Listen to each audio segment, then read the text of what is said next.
જયેશ રાદડિયા સાથે મતભેદની ચર્ચાનો ખોડલધામ ચેરમેન નરેશ પટેલે ઉડાવ્યો છેદ. બોલ્યા, પત્રિકા યુદ્ધ યોગ્ય નહીં, સમાજ હિતમાં કરવું જોઈએ કામ.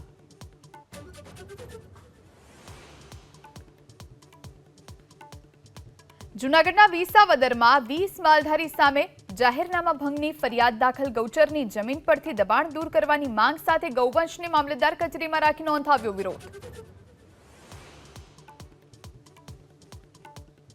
યુક્રેન યુદ્ધમાં જીવ ગુમાવનાર સુરતના હેમિલના પરિવારને રશિયા આપશે 1,30,45,00,000 પરિવારના ખાતામાં કર્યા જમા. મૃતકના પિતા રશિયાની નાગરિકતાની સ્વીકારશે ઓફર.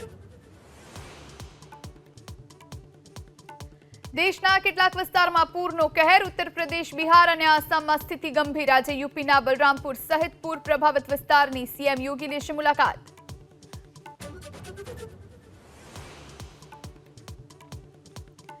નીટની ફરીવાર પરીક્ષા યોજાશે કે નહીં, આજે સુપ્રીમ કરશે સ્પષ્ટ. એનટીએ અને સીબીઆઈના જવાબ પર નિર્ભર.